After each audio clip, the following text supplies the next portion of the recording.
ओम नमो भगवते वासुदेवाय।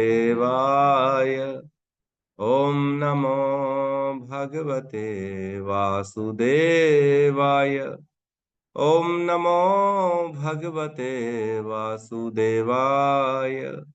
यः स्वानुभावम् अखिलं श्रुतिसारमेकम् आध्यात्मदीपम् अतितीर्षितां तमवन्धम् संसारिणां करुणयः पुराणगुह्यम् तं व्याससूनम् उपयामि गुरुं मुनीनाम्। नारायणं नमस्कृत्य नरं चैव नरोत्तमं देवीं सरस्वतीं व्यासं ततो जयमुदीरये। श्रवणतां स्वकथा कृष्णा पुण्यश्रवण कीर्तिनः हृदयन्तस्थो हि अभद्राणि विदुनोति सुहृत् सताम्। नष्टप्रायेषु भद्रेषु नित्यं भागवत सेवया भगवती उत्तम श्लोके भक्तिर्भवति नैष्टिकी। कृष्णाय वासुदेवाय देवकी नंदनाय च नंद गोप कुमाराय गोविंदाय नमो नमः। जय श्री कृष्ण चैतन्य प्रभु नित्यानंद श्री अद्वैत गदाधर श्रीवासादि गौर भक्त वृंद। हरे कृष्णा कृष्णा कृष्णा हरे हरे हरे राम राम राम हरे हरे। हरे कृष्णा कृष्णा कृष्णा हरे हरे हरे राम राम राम हरे हरे। हरे कृष्णा कृष्णा कृष्णा हरे हरे हरे राम राम राम हरे हरे। हरे कृष्णा। सभी का स्वागत है प्रातःकालीन श्रीमद् भागवतम के सत्र में। कल हमने श्लोक क्रमांक 13, 14, 15, 16 किए थे, राइट? 16 कर लिए थे क्या? अभी 16 नहीं हुआ। हरे कृष्णा। 16 नहीं, वो 15 तक हुआ। 13, 14, 15। तो 13 में कह रहा है, दयावान महात्मा विदुर पांडवों को कभी भी दुखी नहीं देख सकते थे, अतएव उन्होंने इस अप्रिय तथा असहाय घटना को प्रकट होने नहीं दिया, क्योंकि आपदाएं तो अपने आप आ जाती हैं। और उसके बाद कह रहे हैं श्लोक नंबर 14 में, इस प्रकार अपने कुटुंबियों द्वारा देवतुल्य सम्मानित होकर महात्मा विदुर कुछ काल तक अपने बड़े भाई की मनोदशा को ठीक करने हेतु तथा इस प्रकार अन्य सबों को सुख देने हेतु वहां पर रहे। तो दो उद्देश्य याद रखना, किस लिए रहे वहां पे? बड़े भाई को जो है ज्ञान देने के लिए, उपदेश देने के लिए, और अन्यों को भी वहां पे जो है तथाकथित जो बैठे थे उनको भी सुख प्रदान करने के लिए वहां पे बैठे। दो उपदेश है ना, दो दो कारण थे इनके रहने के। 15 में कहते हैं, मांडूक मुनि के द्वारा शापित होकर जब तक महात्मा विदुर ने शूद्र का चरित्र निभाया, तब तक पाप कर्म करने वालों को दंडित करने हेतु यमराज के पद पर अर्यमा कार्य कर रहे थे। ठीक है, तो हमने कल इस पे चर्चा कर ली थी। आज चर्चा करने का विषय नहीं है। आज हम 16वें नंबर में डायरेक्ट प्रवेश करते हैं।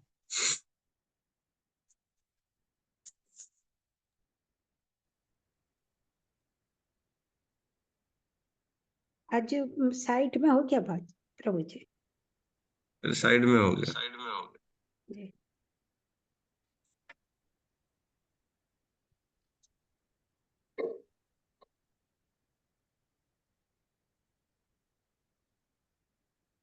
अभी क्लियर है?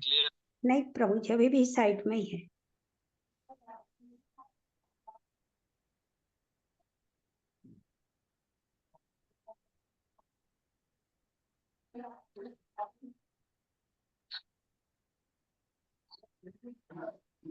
अभी ठीक है? जी प्रभु जी, अभी ठीक है। श्लोक नंबर 16, अध्याय 13, कैंटो 1, धृतराष्ट्र द्वारा गृह त्याग। युधिष्ठिरो लब्धराज्यो युधिष्ठिरो लब्धराज्यो दृष्ट्वा पौत्रं कुलन्धरम् दृष्ट्वा पौत्रं कुलन्धरम् भ्रातृभिर्लोकपाल लोकपालाभै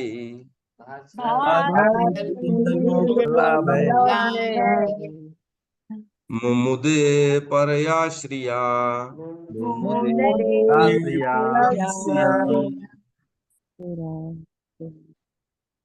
युधिष्ठिरो लब्धराज्यो लब्धराज्यो दृष्ट्वा पौत्रं कुलन्धरम्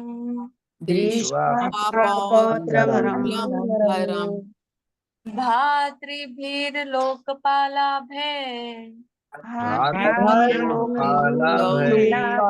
भय मुमुदे परया श्रिया तलया श्रिया युधिष्ठिरो लब्धराज्यो युधिष्ठिरो लब्धराज्यो दृष्ट्वा पौत्रं कुलन्धरम्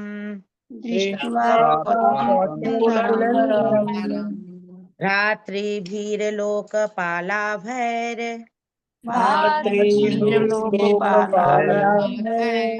मुमुदे परया श्रिया। हरे कृष्ण। युधिष्ठिरो लब्धराजो दृष्ट्वा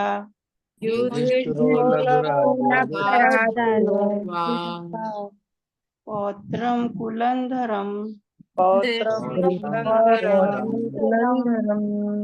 भातृभिलोकपालार्भे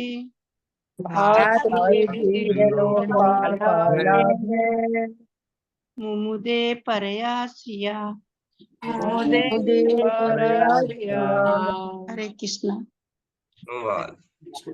अपना राज्य वापस पाकर तथा ऐसे पौत्र को का जन्म देखकर जो उनके परिवार की प्रशस्त परंपरा को आगे चलाने में सक्षम था, महाराज युधिष्ठिर ने शांति पूर्वक शासन चलाया और उन छोटे भाइयों के सहयोग से जो सारे के सारे जन साधारण के कुशल प्रशासक थे, असाधारण ऐश्वर्य का भोग किया। ओम अज्ञानतिमिरन्धस्य ज्ञानांजन शलाकया चक्षुरुन्मिलितं येन तस्मै श्री गुरुवे नमः। श्री चैतन्य मनोभीष्टं स्थापितं येन भूतले स्वयं रूप कदा मह्यं ददाति स्वपदान्तिकं। वन्देऽहं श्री गुरु श्रीयुतपदकमलं श्री गुरुन् वैष्णवांश्च श्री रूपम साग्रजातम सहगन रघुनाथान्वितम तम सजीवम साधवैतम सावधूतम परिजन सहितम कृष्ण चैतन्य देवम श्री राधा कृष्ण पादान सहगन ललिता श्री विशाखान्वितांश्च। हे कृष्ण करुणा सिंधु दीन बंधु जगतपते गोपेश गोपिका कांता राधा कांत नमस्तुते। तप्त कांचन गौरांगी राधे वृंदावनेश्वरी वृषभानु सुते देवी प्रणमामि हरिप्रिय। वाञ्छाकल्पतरुभ्यश्च कृपा सिन्धुभ्य एव च पतितानां पावनेभ्यो वैष्णवेभ्यो नमो नमः। नमो विष्णुपादाय कृष्णपृष्ठाय भूतले श्रीमते भक्तिवेदांत स्वामीति नामिने। नमस्ते सरस्वते देवे गौरवाणी प्रचारिणे निर्विशेष शून्यवादी पाश्चात्य देश तारिणे। जय श्री कृष्ण चैतन्य प्रभु नित्यानंद श्री अद्वैत गदाधर श्रीवासादि गौर भक्तवृंद। हरे कृष्णा कृष्णा कृष्णा हरे हरे, हरे राम राम राम हरे कृष्णा। तो यहाँ श्लोक में बता रहे हैं कि युधिष्ठिरो लब्ध राज्यो, युधिष्ठिर ने अपना राज्य वापस प्राप्त किया, है ना।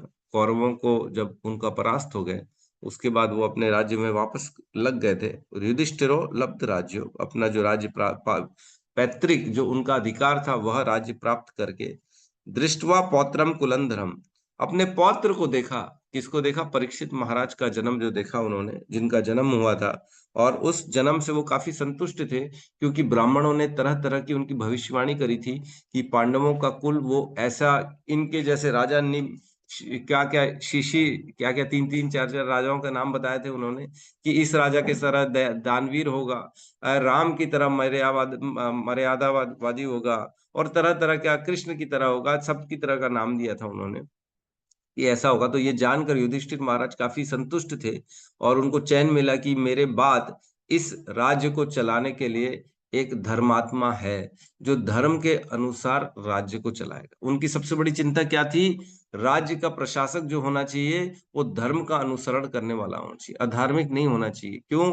क्योंकि कृष्ण की प्रीति के लिए, कृष्ण की प्रसन्नता के लिए ही वे राज्य कर रहे हैं, अपने भोग के लिए नहीं कर रहे, है ना। तो युधिष्ठिर चाहते थे मेरे बाद भी कौन आए, ऐसा धर्मात्मा आए जो धर्म का प्रशासन, धर्म के अनुसार प्रशासन करे, ना कि भोग के लिए करे।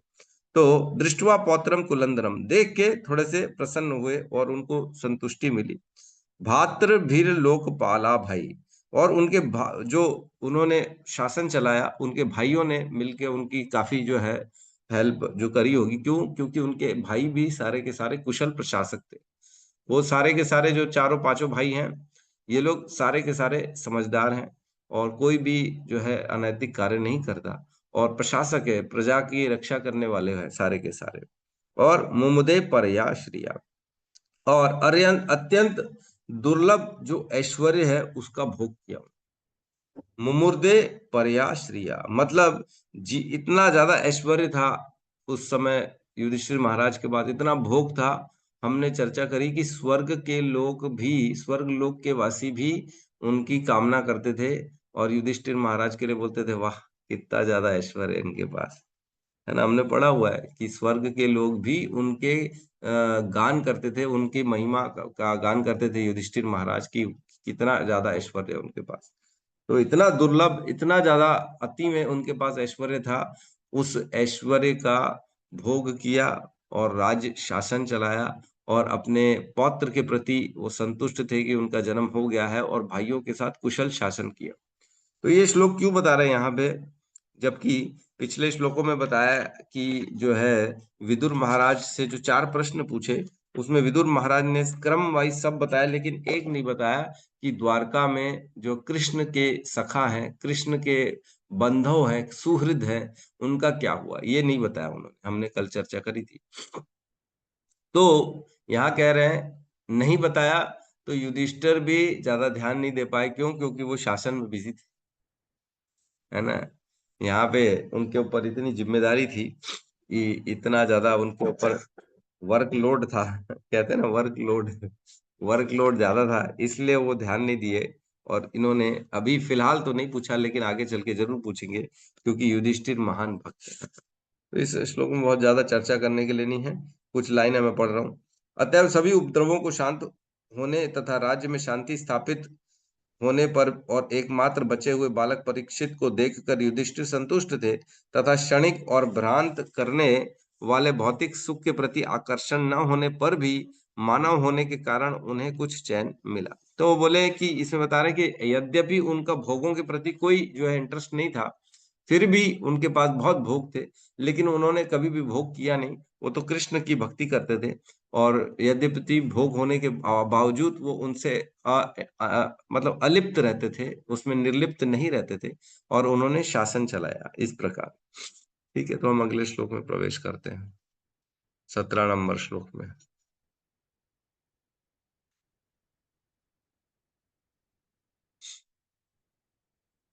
ठीक है, जी प्रभु। क्लियर जी है। प्रभु जी। एवं गृहेषु सक्तानाम एवं ग्रहेषु सक्तानां प्रमत्तानां तदीहया प्रमत्तानां अत्यक्रामद्विज्ञातः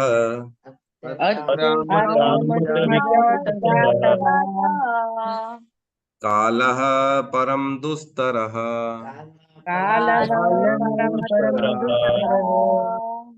एवं ग्रहेषु सक्तानां एवं ग्रहेषु सक्तानां प्रमत्तानां तदीहया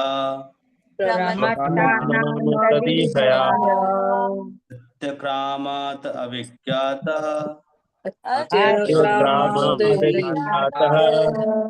कालः परं दुस्तरः। परम दुष्टः। एवं ग्रहेषु सक्तानां एवं ग्रहेषु सक्तानां प्रमतानां तदीहया प्रमत्तानां अत्यक्रामत अभिज्ञतः अत्यक्रामत् विज्ञातः कालः परं दुस्तरः।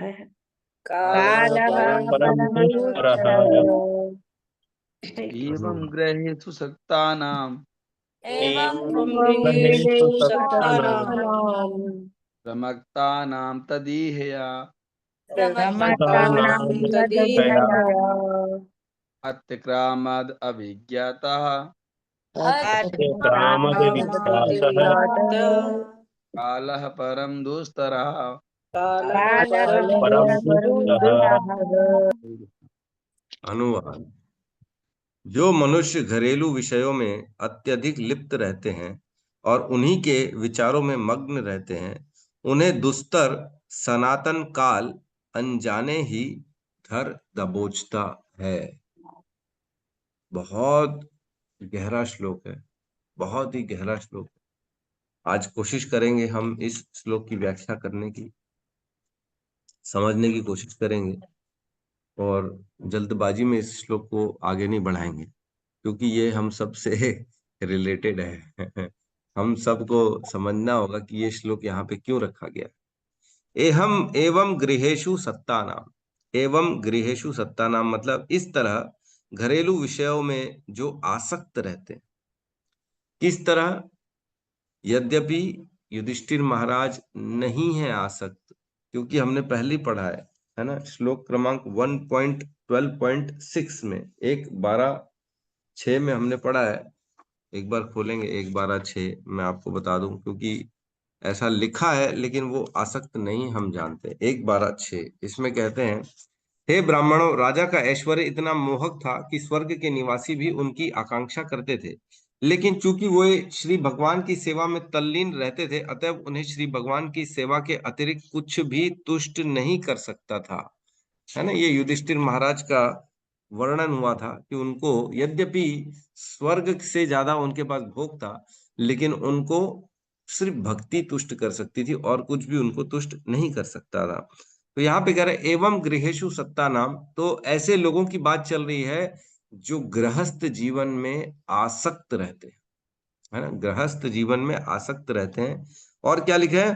प्रमत्ता नाम तदीहया, प्रमत्ता नाम तदीहया। प्रमत्ता मीन्स इतने आसक्त हो जाते हैं कि पागल हो जाते हैं, है ना, बेवकूफी वाले काम करते हैं, उनकी सोच विचार की क्षमता खत्म हो जाती, इतना आसक्त होते। प्रमत्ता नाम, पागल हो गए, अकल नहीं रही, पूर्ण रूप से इतने लिप्त हो गए कि कुछ और सोच ही ना पाए। प्रमत्ता नाम तदीहया, किसमें? उन्हीं विचारों में, गृहस्थ विचारों में, मेरा, अपना, पुत्र, धन, धन आदि आदि ये सारी चीजों में तदीहया मतलब इन विचारों में डूबा रहना, दिन रात 24 घंटे केवल यही विचार करना कि मेरे पास ये है, मेरे पास वो कैसे आएगा, ये कम है, मेरे अपने खुश रहे, मैं खुश रहूं, ये खुश रहे, अपना खुश रहे, सब यही यही विचार कर रहे हैं 24 घंटे। आगे क्या करें? अत्यक्रम अत्यक्राम क्राम द विज्ञात, अत्यक्रामात विज्ञात मीन्स कि अनजाने में ही वो धीरे धीरे, वह नहीं समझ पा रहा है कि धीरे धीरे अतिक्रमण हो रहा है। किसका अतिक्रमण हो रहा है? काल का अतिक्रमण हो रहा है, वो पता ही नहीं पड़ रहा, अनजाने में धीरे धीरे काल उसके पास आते जा रहा है, आते जा रहा है, इसका उसको भान नहीं है। अतिक्रामाद विज्ञात मतलब अतिक्रमण जिसको बोलते हैं ना, अतिक्रमण कर दिया। हमारे हमारे हमारे रोहिणी नंदन प्रभु जानते होंगे, इंजीनियर हैं, तो नगर निगम में मकान को जो भी अपनी जमीन से थोड़ा ज्यादा खींच देते हैं, अतिक्रमण कर दिया, बोले ज्यादा जमीन खींच ली, अपने मकान के अंदर सरकारी जमीन डाल दी। अतिक्रमण मतलब जो सीमाएं है उससे बाहर निकल गया, ज्यादा घुस गया, तो अतिक्रमण हो रहा है काल का। काल घुसे जा रहा है, घुसे जा रहा है, घुसे जा रहा है हमारे जीवन में, और इसका किसी को भान नहीं, है ना। और कालह परम दुस्तर, और काल कैसा है? वो परम दुस्तर है, परम दुस्तर। दुस्तर मीन्स बड़ा दुर्लभ, जिसको पार पाना असंभव है ना। दुस्तर बड़ा कठिन, बड़ा क्रूर, क्रूर क्रूर क्रूर, है ना, क्रूर। लेकिन यहां लिखा है परम दुस्तर, मतलब अत्यधिक क्रूर है, अत्यधिक, इतना ज्यादा अधिक कि हम सोच भी नहीं सकते, परम दुस्तर है। उससे कोई पार नहीं पा सकता, किसी भी शक्ति नहीं है काल को किसी भी तरह रोक सके या उसको कैसे भी करके अपने आप को उससे बचा सके, ये नहीं हो सकता, पॉसिबल नहीं। तो बहुत इंपॉर्टेंट श्लोक है, आज इसमें हम चर्चा करेंगे, इस श्लोक में कोशिश करेंगे समझने की। तो तात्पर्य की मैं कुछ लाइन पढ़ रहा हूँ, पहले की 5-6 लाइन तात्पर्य। प्रभुपाद ने बड़ी अच्छी शुरुआत करी है, लिखा है, मैं अभी सुखी हूं, अब सब कुछ ठीक ठाक है, मेरे पास बैंक में प्रचुर धन है, अब मैं अपने लड़कों को पर्याप्त संपदा दे सकता हूं, अब मैं सफल हूं। ये भिखारी सन्यासी ईश्वर पर आश्रित तो रहते हैं, किंतु वे मेरे सामने हाथ फैलाने आते हैं, अतएव मैं परमेश्वर से भी बढ़कर हूं। ये कुछ विचार हैं ये कुछ विचार है जो प्रमक्त आसक्त गृहस्थ है, उनके मन में उमड़ते रहते हैं, जो शाश्वत काल के प्रति अनभिज्ञ रहते हैं। ये ऐसे लोगों के विचार है जो गृहस्थ में बिजी रहते हैं, गृहस्थ में कमाई में धन कमाते हैं और अपने आप को सोचते हैं मैं आप ठीक हूँ, मेरा घर भी ठीक है, मेरे बैंक में बैलेंस भी ठीक है, अब मैं बच्चों को कुछ ना कुछ दे सकता हूँ, मेरे बच्चे, मैं सफल हो गया हूँ, अब सफल हूँ, मेरे पास सब कुछ है। और मेरे से डोनेशन मांगने आते हैं लोग, मेरे सामने हाथ फैला रहे हैं, मैंने अपने कंट्रोल कर रखा है काफी लोगों को, अब मेरे को जो है सेटिस्फेक्शन है। ये कुछ लोगों के विचार होते हैं जो गृहस्थ में आसक्त रहते हैं। ये बताओ एक कीड़ा होता है, उसका नाम है गुबरैला। कल ही सुना मैं भी। किसी ने सुना है गुबरैला?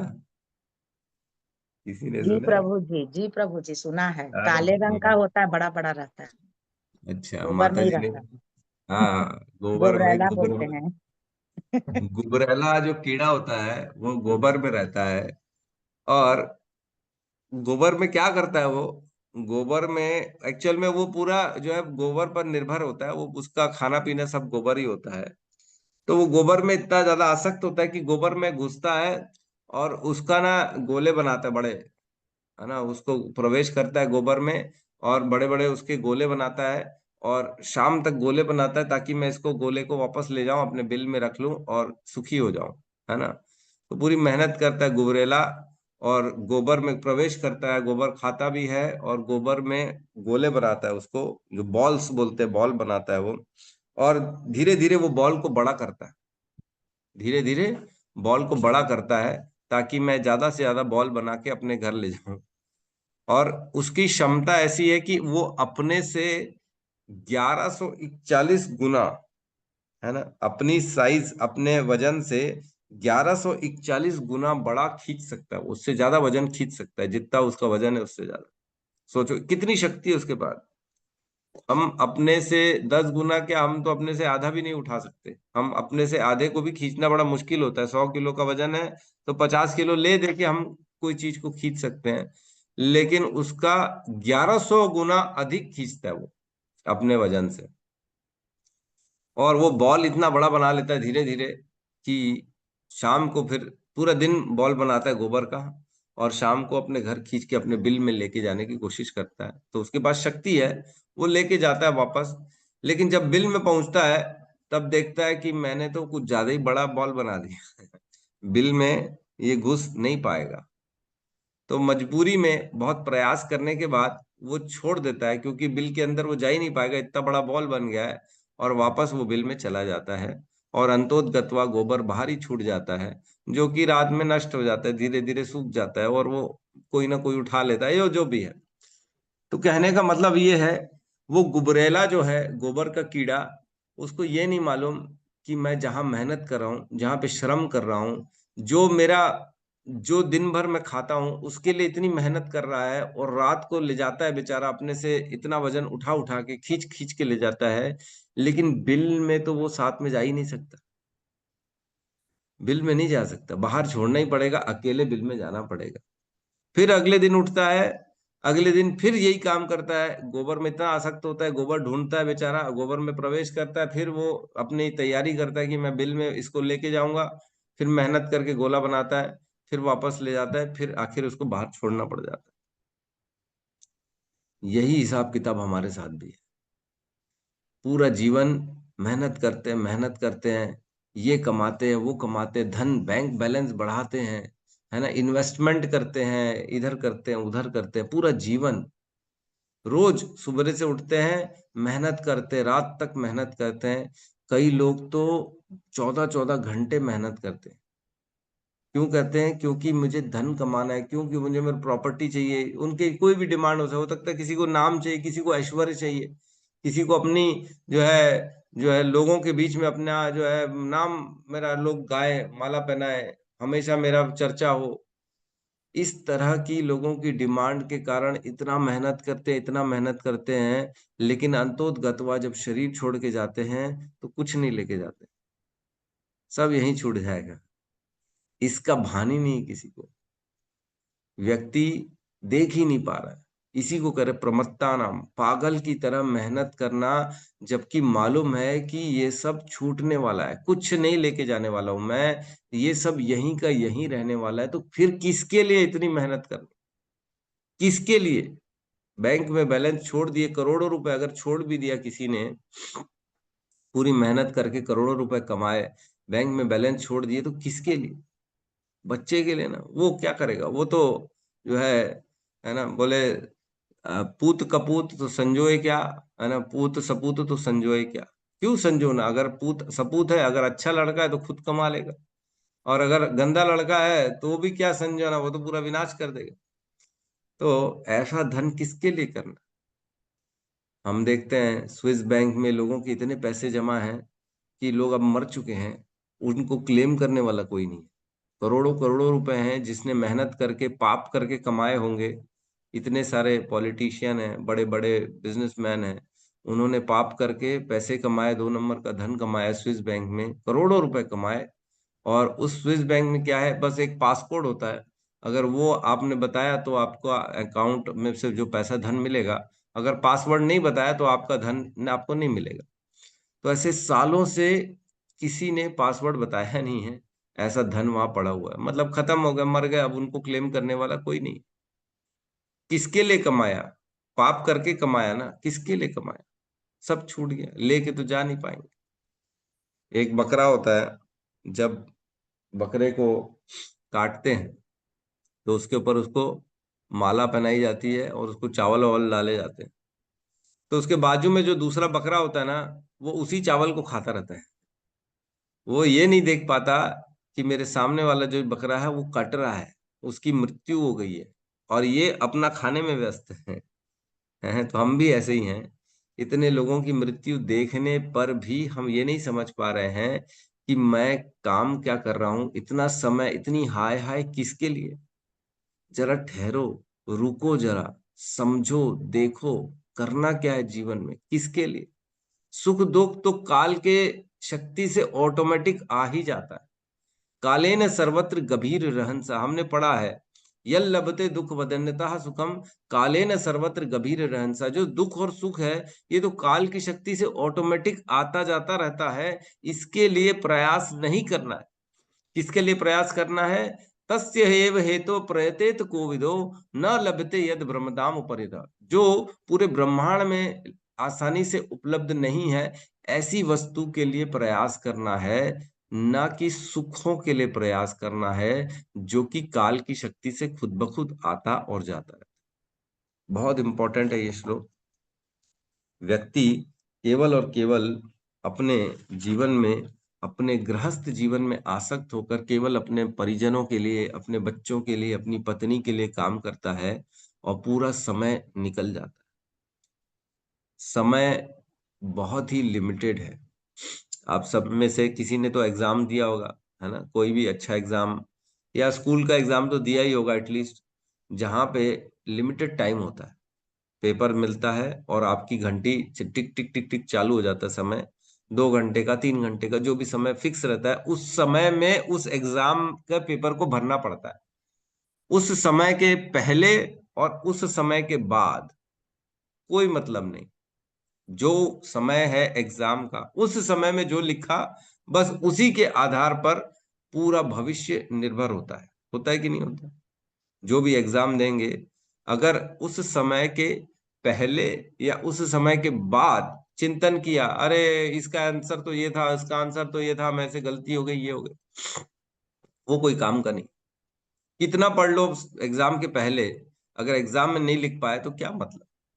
लेकिन एग्जाम में 3 घंटे के समय में अगर लिख दिया, तो ही भविष्य सुधरेगा, तो ही मार्क्स मिलेंगे। समय लिमिटेड है। वैसे ही जन्म और मृत्यु के बीच का जो समय है, ये समय लिमिटेड है, निर्धारित है। इसमें अगर ऐसा काम कर दिए, जो भगवान की भक्ति कर दी, तब तो हमारे साथ जो है हमेशा चलेगी भक्ति। अदरवाइज व्यर्थ के काम में अपने समय को गवा दिए तो ये समय दोबारा मिलने वाला नहीं है। एक श्लोक आता है श्रीमद् भागवतम में, आयुर्हरति वै पुंसाम उद्यन अस्त यन्न सौ। आयुर्हर्ति वै पुंसाम उद्यन अस्त च यन सौ तस्य ऋते यत् क्षणो नीत, तस्य ऋते यत् क्षणो नीत उत्तम श्लोके वार्तया। जिस प्रकार सूर्योदय हो रहा है, सूर्यास्त हो रहा है, रोज हमारे जीवन से दिन निकलता जा रहा है, समय निकलता जा रहा है, हमको पता भी नहीं पड़ रहा। और ऐसे समय में हम जो भी कार्य कर रहे हैं वो सब व्यर्थ जा रहा है, लेकिन जो भगवान के प्रति वार्ता कर रहे हैं, भगवान के प्रति जो सेवा कर रहे हैं, वही एक क्षण है जो हमसे कोई खींच नहीं सकता, हमसे कोई वापस ले नहीं सकता, काल भी नहीं ले सकता। कह रहे हैं जो जीवन में भगवान के काम, भगवान के नाम में रहता है, वह क्षण वह समय उसका शाश्वत काल के लिए रहता है उसके साथ। बाकी समय जो इधर उधर भोगों में लगाया वो तो नष्ट हो रहा है। माया रोज हमारे से पूरा का पूरा दिन निकाल ले रही है, हमारे जीवन से रोज निकाल ले रही है, उल्लू बना के। ये कर लेते हैं, वो कर लेते हैं, यहाँ चले जाते हैं, अच्छा लगेगा, घूमने चले जाते हैं, कश्मीर चले जाते हैं, है ना, घूम के आ जाते हैं, खा के आ जाते हैं, गॉसिपिंग करके आते हैं, दोस्तों से मिल लेते हैं, वीडियो गेम खेल लेते हैं, पिक्चर देख लेते हैं, मॉल चले जाते हैं, खरीदी करने चले जाते हैं। कितना समय हम माया को दे रहे हैं, सारा का सारा समय नष्ट हो रहा है। हमारे पास जो समय है वो लिमिटेड समय, जन्म हुआ तो लिमिटेड समय मिला हमारे को। उस समय का उपयोग अगर हम भक्ति में नहीं करेंगे तो पूरा का पूरा माया हमसे समय निकाल लेगी और बाद में फिर रोते रह जाएंगे कि मैंने जीवन रहते रहते कुछ अच्छा काम नहीं किया, भक्ति नहीं करी। यद्यपि भगवान ने बोला, भगवत गीता में बोला, भागवतम में बोला, गुरु ने बोला, मेरे आचार्यों ने बोला, सब ने बोला कि अपने समय को केवल किस में लगाओ, भगवान के नाम में लगाओ, लेकिन मैंने तो माया में लगा दिया, अब उसका कोई भुगतान नहीं हो पाएगा। तो चाणक्य जी कहते हैं, आयुष क्षणम एको भी न लभ्य स्वर्ण कोटि भी। एक क्षण का जो समय है ना, एक क्षण का, वो दोबारा स्वर्ण कोटि भी, लाखों स्वर्ण मुद्राएं देने पर भी वापस नहीं मिल सकता। एक क्षण, एक क्षण समय हमको दोबारा नहीं मिल सकता, चाहे हम लाखों मुद्राएं क्यों ना दे दें। हम देखते हैं वो एक घड़ी वाली होती है ना, रेत वाली घड़ी, ऐसे उल्टा करो तो धीरे धीरे रेत बह रही है, ऊपर से कम होती फिर नीचे चली जाती है। वैसी हमारा जीवन है, धीरे धीरे धीरे धीरे निकलता जा रहा है और पता ही नहीं पड़ रहा। व्यक्ति क्या कर रहा है, टाइम पास कर रहे हैं। लोग कह रहे हैं अरे मैं टाइम पास कर रहा हूँ, अरे टाइम पास, अरे टाइम ही तुमको एक दिन पास कर देगा तो तुम क्या टाइम पास करो, तब क्या करोगे? जब जीवन निकल जाएगा तब रोओगे बैठ के कि फिर से 84 लाख जीवन में, 84 लाख योनियों में फंस गया।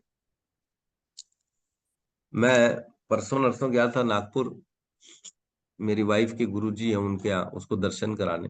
उनका मंदिर बन रहा है, तो वहां मेरे को बता रहे थे जो मंदिर बन रहा है ना, बहुत बड़े एरिया में बन रहा है, और बोले वहां पे बहुत सारे दिव्य आत्माएं रहती हैं, बहुत सारे वहां पे जो है ना, मतलब ऐसे डिवाइन चीजें हैं जिसका वर्ग ऐसे ही बता रहे थे। बोले 25-25 फुट सांप निकलते, बोले वहां पे उस मंदिर में जाके बैठते हैं, कभी कहीं बैठ जाते हैं, कभी कहीं बैठ जाते हैं, लेकिन किसी को हानि नहीं पहुंचाते।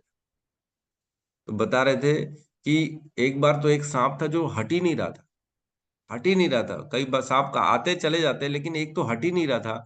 तो उसको बोले पकड़ने के लिए बुलाए, तो पकड़ रहा था तो भी वो बैठ जा रहा था, फुंकार भी नहीं मार रहा था, जबकि बड़ा भारी, बहुत बड़ा सांप था। तो जो पकड़ने वाला बताया, बोले प्रभु जी इसकी ना बहुत ज्यादा उम्र हो गई है, सांप की बहुत उम्र हो गई है इसकी, और ये जीना नहीं चाहता है। जो इसके, जो उसके कर्तव्य है सांप के, उसके हिसाब से समझ में आ रहा है। बोले ये जीना नहीं चाहता है, ये चाहता है कि मेरे को यहीं मार दो, मैं यहाँ से हटूंगा नहीं, मरूंगा यहाँ पे। तो उन्होंने बोला कि सांप की इच्छा ऐसी क्यों? बोले बहुत लंबा जीवन हो गया इसका, अब ये जीना नहीं चाहता, मंदिर में अपने प्राण देना चाहता है, लेकिन कोई उसको मार ही नहीं रहा। मतलब सांप को भी बुद्धि है कि मैं इतना लंबा समय जी लिया हूं, मैंने पूरा अपना समय बर्बाद कर लिया है, अब कम से कम मंदिर में मेरे प्राण जाएं तो मेरा कुछ उद्धार हो, मनुष्य योनि मिले मेरे को। अगर कोई ये सोचता है किसी योनि में बुद्धि नहीं है, कोई भी योनि जो है वो सोच नहीं सकती है, तो हम गलत है। हर योनि में सोचने समझने की शक्ति होती है। चौथे माले में भी शक्कर रखेंगे ना ऊपर मंजिल में, अपने छत में, तो चींटी पहुंच जाएगी। चींटी को बुद्धि है तभी तो इतनी ऊपर चढ़ चढ़ के शक्कर के लिए पहुंच रही। कोई बोलेगा नहीं नहीं इनमें बुद्धि नहीं होती, बुद्धि नहीं हो रही तो कैसे पहुंच जाएगी बताओ? बिना उसके बुद्धि के पहुंच जाएगी? बराबर कहाँ छेदे वेदे से निकल के पहुंच जाती है। हर योनि में चेतना होती है, हर योनि में बुद्धि होती है, उनके हिसाब से उनको समझ होती है। लेकिन क्योंकि हमारे पास जादी है तो हमको लगता है बाकियों में है ही नहीं। जैसे ज्यादा होशियार लड़का होता है ना, वो क्या बोलता है सबको, अरे तुम बेवकूफ हो, तुमको अक्ल नहीं है। वैसे ही हम लोग मनुष्य क्या सोचते हैं, बाकी पशुओं में अक्ल नहीं है, चेतना नहीं है, तभी काट काट के खा रहे हैं। खुद की चेतना चली गई इसलिए काट रहे। 84 लाख योनि में फंस जाएंगे तो निकलने का कोई रास्ता फिर नहीं, फिर तो भोगना पड़ जाएगा। इसलिए मनुष्य जीवन रहते रहते ये देखना चाहिए कि रोज हर समय हर पल मैं मृत्यु के प्रति एक कदम आगे बढ़ा रहा हूं। हर दिन मेरा जो आ रहा है, मैं एक कदम, एक दिन मृत्यु के पास हूं और एक दिन ये मृत्यु मेरे को दबोच लेगी। काल ऐसा है कि झट से दबोच लेता है। एक बार पानी में मछली खेल रही थी अपने परिवार के साथ, है ना, बड़ी प्रसन्नता से खेल रही थी, इधर उधर 4-6 मछलियां घूम रही थी। ऊपर से चील जो होता है ना, वो देख रहा था, नजरें थी उसकी। वो आया और झट से मछली को उठा के ले गया। 4-6 मछली में से एक मछली चली गई। वो कभी सोची नहीं थी कि मैं ऐसे मेरी मृत्यु आ जाएगी। खेलते खेलते हम भी ऐसे ही जीवन में खेल खेल रहे हैं अपने परिवार में, लेकिन एक दिन झट से ऐसे ही काल आ जाएगा और चले जाएंगे, कुछ नहीं कर पाएंगे। तो उससे पहले आंख खोल लें, समझ लें कि हमको करना क्या है।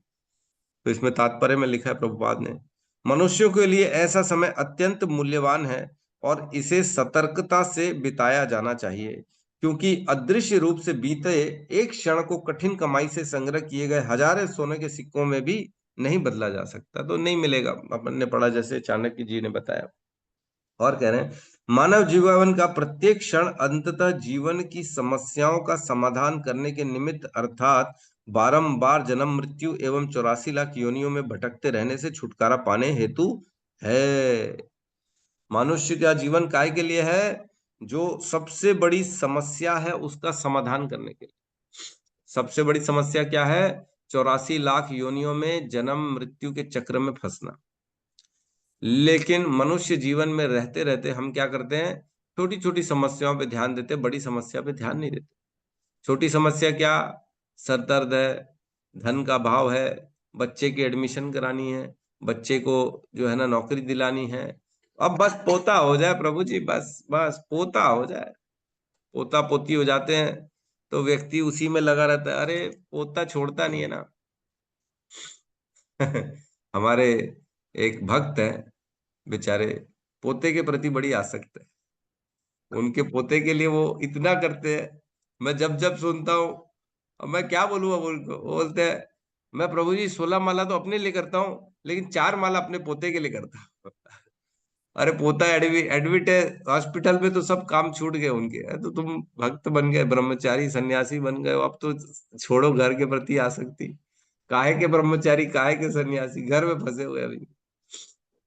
तो ये जो है छोटी छोटी समस्या है, लेकिन जो मूल समस्या है, जन्म मृत्यु के चक्र में हम फंसे हुए हैं, उसको कैसे निकालेंगे, वहां से कैसे निकलेंगे हम? उसको समस्या तो लोग मान ही नहीं रहे हैं। सबसे बड़ी बात यह है, लोग ये मानते नहीं है कि जन्म मृत्यु का चक्र भी एक समस्या है। उनको लगता है नहीं नहीं मृत्यु तो बस आ जाएगी, चले जाएंगे, लेकिन ये बहुत बड़ी समस्या है। इसका समाधान करना चाहिए और हमको जागृत होना चाहिए। हमको केवल आहार निद्रा भय मैथुन में अपने समय को नहीं खवाना। केवल आहार निद्रा भय मैथुन, इसी में लोग लगे हुए और इसी को सबसे बड़ी समस्या मानते हैं। आहार, अच्छा आहार चाहिए, बस इसी समस्या का निराकरण करने के लिए सुबह से शाम तक लगे हुए हैं। अच्छा सोना है, अच्छा मैथुन करना है और अच्छा जो है निद्रा निद्रा करनी है। इसी में धन, स्त्री, भोग, ऐश्वर्य, इसी में पूरा जीवन 24 घंटे लगा हुआ है व्यक्ति का। सोचो ऐसा व्यक्ति है जो पूरा का पूरा जीवन अपना इसी में लगा रहा है।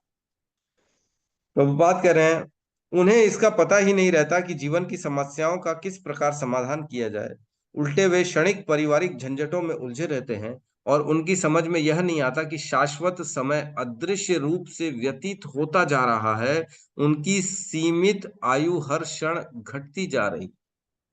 हमारी आयु सीमित है जो हर क्षण घट रही है। ये भान नहीं हो पा रहा किसी को भी, कब होगा भान? आखिर तो हमारी मृत्यु आएगी ना। अगर कोई बता दे कि प्रभु जी आपकी मृत्यु साल भर बाद है, आज मार्च चल रहा है, अगले मार्च 20 तारीख को आपकी मृत्यु निश्चित है, हमने कंफर्म कर लिया है, तो क्या करेंगे उस दिन? हमारा क्या प्रयोजन रहेगा? अब क्या हम नौकरी करेंगे?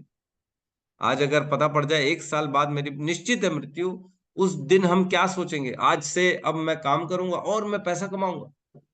नहीं, उस दिन तो फिर सारी चीजें चेंज हो जाएंगी। आज से अब तो काम बंद, अब मेरे को काम नहीं करना है। क्यों? क्योंकि मृत्यु पता पड़ गई है 1 साल बाद। तो हमको क्या पता है मृत्यु कब है हमारी? कल है, परसों है, क्षणिक। जैसे मैंने बताया, चील आती है, मछली को ऐसे झट से उठा के ले जाती है, वो बेचारा व्यस्त रहती है, मछली अपने परिवार में खेल रही है ना, अपने बच्चों के साथ खेल रही है, खिला रही है, उनको पिला रही है, और झट से निकल जाती बाहर। खत्म। आज के बाद कभी भी वो घर परिवार से नहीं मिलेगी मछली। वैसे ही आज हम जितना पैसा कमाएंगे, छोड़ेंगे, और जो छोड़ के जाएंगे बच्चों के लिए, पत्नी के लिए, उनसे मृत्यु के बाद कभी नहीं मिलेंगे। कभी भी किसी भी स्थिति में हमारी मुलाकात नहीं होने वाली उनसे। ये सोचा हम जिनके लिए छोड़ के जा रहे हैं, जिनके लिए कमा रहे हैं, जिनकी चिंता कर रहे हैं, मृत्यु के बाद कभी मुलाकात नहीं उनसे, कभी भी नहीं। ऐसा कभी समय नहीं आएगा कि हम उनको दोबारा फेस कर पाएंगे। और ऐसे लोगों के लिए हम पूरा जीवन लगा रहे। बहुत बड़ा भारी जो है ये श्लोक है। हमको समझना चाहिए कि हमको हमारा समय कहाँ देना है। हमको समय ऐसे जगह देना है जहाँ पे हमारा श्रेयस हो। हमने पिछले श्लोक में पढ़ा श्रेयस और प्रेयस। श्रेयस मीन्स वह कार्य जिससे हमारी हमारी हमारी अंतोदगतवा जो परमानेंट प्रॉब्लम है, जो हमारा जो जन्म मृत्यु का चक्र का प्रॉब्लम है, उससे हम निकल सके, भगवान की भक्ति प्राप्त कर सके। और प्रेयस वो होता है जो टेम्पररी भोग के लिए आदमी कार्य करता है, श्रम करता है।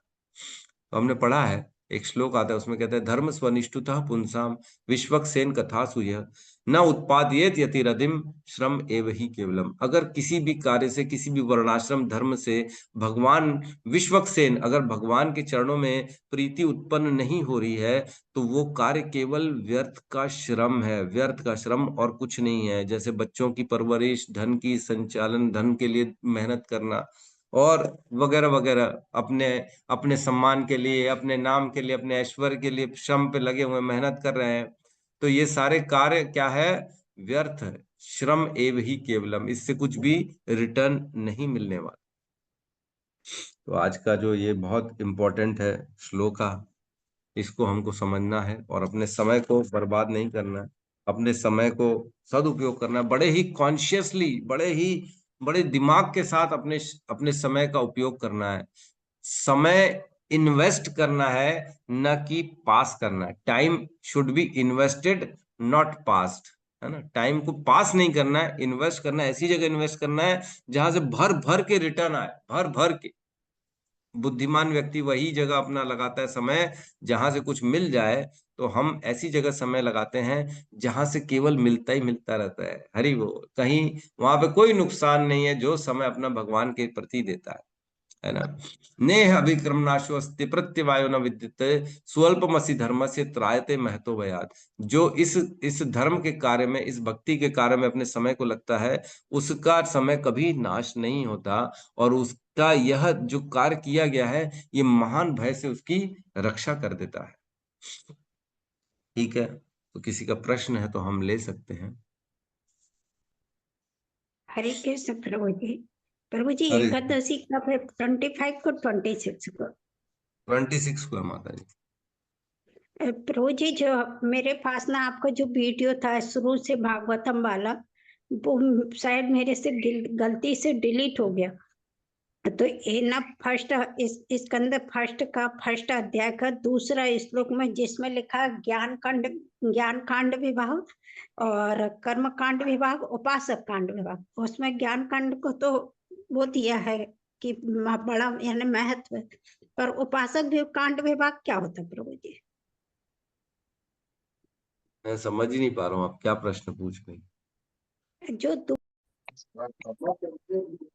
हरे कृष्णा हरे कृष्णा कृष्णा हरे कृष्णा कृष्णा हरे कृष्णा हरे कृष्णा हरे हरे राम हरे राम राम हरे हरे राम राम हरे हरे समस्त भक्त वृंद की जय। जगत गुरु शील प्रभुपाद की जय। ताई गौर प्रेमानंदे हरि हरि बोल। हरि हरि हरे बोल। कृष्णा प्रभु जी, दंडवत प्रणाम। धन्यवाद प्रभु जी, आपका बहुत बहुत धन्यवाद माता जी। कोटि कोटि धन्यवाद।